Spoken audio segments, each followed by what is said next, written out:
Your clothes don't just cover you, they actually carry a very important tag. And this label survives wash after wash, and it often outlives the garment itself.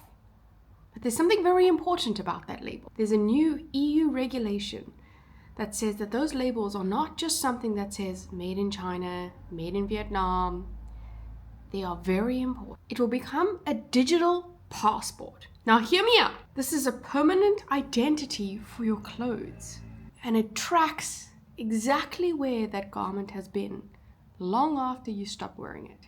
Today we're going to discuss that a little bit more.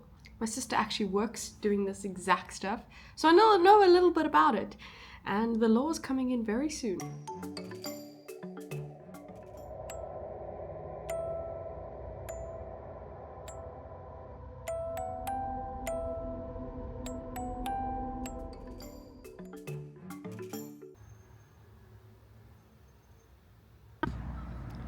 Today is the 1st of September. In South Africa, it's a great time because it means spring has just started. It makes me sad because it means here we're going into autumn or fall, whatever they call it. And that's sad. It's going to get colder. But it's also the first day of the new semester, so more people everyone is kind of back, or first year, I guess. New year, so there's going to be a lot more action and people here. But we were talking about labels, and yes, labels do give information, and chances of you reading them are very slim. They're like these weird footnotes that says wash it like this, do it like that, whatever. I can't even tell you what else is on a label.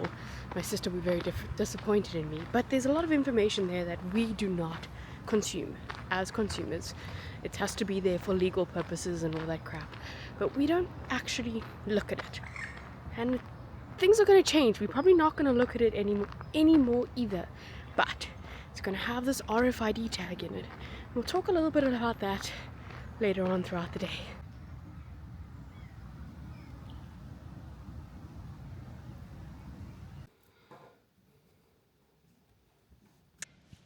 So, with the introduction of this RFID tag, things are going to change a little bit. But let's rewind to understand what exactly exists in these things. So you've got your barcodes and everything that are there. These are actually many digital passports that factories know, and proof of fast fashion, all of this kind of stuff exists already in those barcodes. It's just not readable to you and I. It is a little bit later. You can see this is the classic Dutch sky that's going to exist for probably the rest of the year, which makes me very sad. But a song can change your mood very quickly. And I'm going to put the song up here. I can't play it, but it's a very, very cool song and I'm enjoying it. Reminds me of South Africa. So yeah, I think it's time to go back inside. Maybe have a second cup of coffee. I think I'm allowed to because it's kind of cold. But yeah, I'll talk to you later.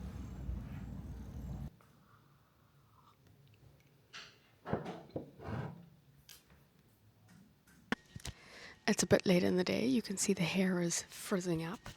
But there's something interesting about these RFID tags. So what's going to happen is your labels are going to become digital. In RFID, I don't know if you guys know, but it's effectively just a radio frequency ID. I think that's what it stands for. I could be wrong. I'll put it here if I'm wrong.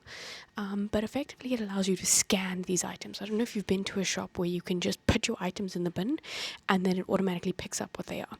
That's going to happen to every single item of clothing that exists in Europe.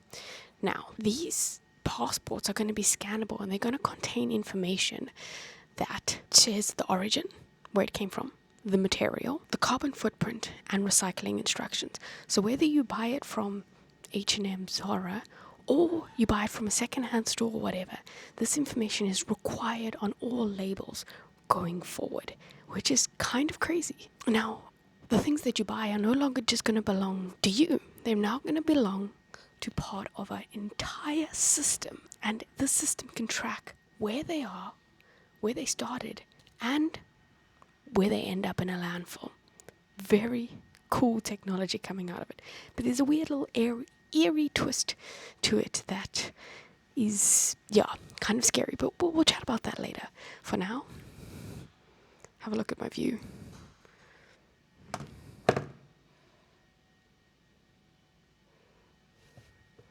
Anyway, it's time to go back to work.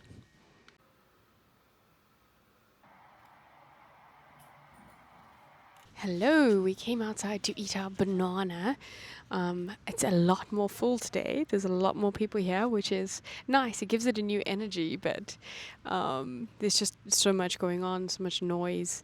But yeah, anyway, there's something we need to talk about. So this digital passport now for our clothes. Now, it's probably not going to have a direct effect on individuals. It's more of an accountability for manufacturers as well as the sellers of clothes and the resellers, like vintage stores and all this kind of stuff, are now able to track where did it actually come from.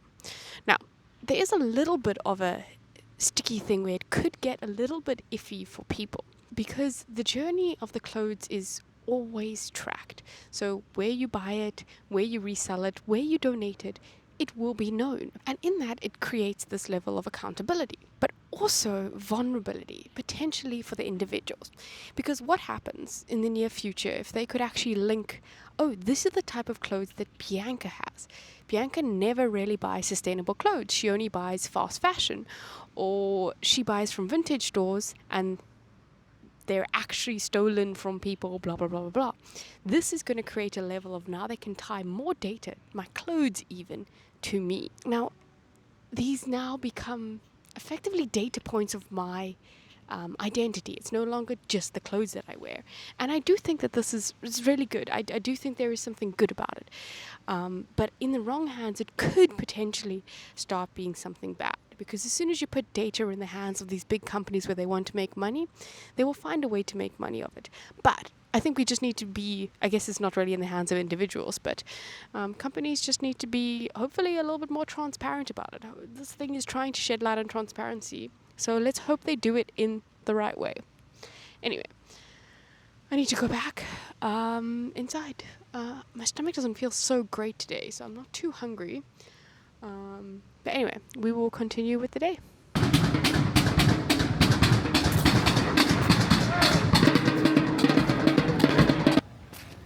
We're on our way home. I look like an egg. But it was a good day. Long, but good. My friend and I are going to have a brainstorming session now. I'm going to cook some food because we didn't get to do it today, so we thought we would just do it after work. And maybe have a glass of wine in doing that. So we'll have to get wine. Good evening, everyone. Oh, I've got some cream in my face. My friend did come over, so we spent the whole night chatting, brainstorming. Okay, to be fair, we didn't talk too much about PhD stuff. We spoke more about other stuff. But anyway, we didn't actually drink the wine because my stomach is still a bit iffy today. I wonder if it was my cake. Anyway, my bed looks like this because I was trying to put this new duvet on, and yes, me and the duvet were fighting a lot. So I was like, let me go have a shower and like just let it be. So I will fix this now before I go to bed. But I thought I'd say goodnight to you guys before I fight again with this. And we'd have our closing thought experiment. It's a very short question, but it's kind of just to think, or at least how I thought about it. Obviously, these labels are not really going to affect the individuals, at least not yet. However, when the technology is in place, people love exploiting it. But for now, it won't make a difference in our lives. It would just be interesting to know when you buy your thing at your thrift store, your vintage store, where did it actually come from? I'm very excited to actually see that part of it. But let me ask you this. What if your closet wasn't just where you kept your clothes, but a database of who you are, open to anyone who scans it? Now, that is stretching it a lot, but there is something in that. There is something about what's going to happen in the future where even our clothes get technologicified. What? I don't know what, technological, I guess. Anyway, I'm off to bed. Well, I'm going to fight, then I'm off to bed. But I'll leave you with one last really cool label. Look at that. That is a dope label. If anyone knows any other clothes from this label, let me know. Sleep nicely. See you tomorrow.